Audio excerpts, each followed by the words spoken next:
Mais je voyais bien qu'il y avait un problème de montant de budget qui arrivait chez les youtubeurs. Et donc, je zoome, et je me rends compte qu'en fait, ce marché, il est formidable créativement,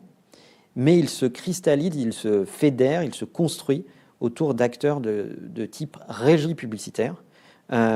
qui signent des youtubeurs en exclusivité et qui leur disent, bon, attends, je te fais un minimum garanti, un peu comme les auteurs, tu sais, les avances sur recettes, sur les ventes de livres, etc. Par contre, tu fais toutes les collabs que je t'impose, etc.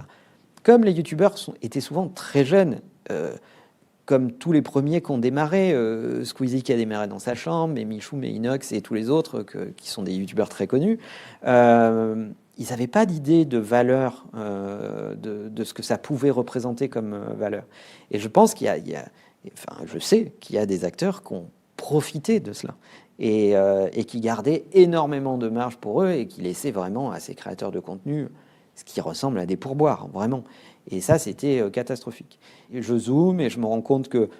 non seulement l'accompagnement, il est pas du tout sur la carrière, pas du tout sur la ligne édito, sur le positionnement. Et je me dis, mais si on dit que ces créateurs sont des marques de demain, des marques médias de demain,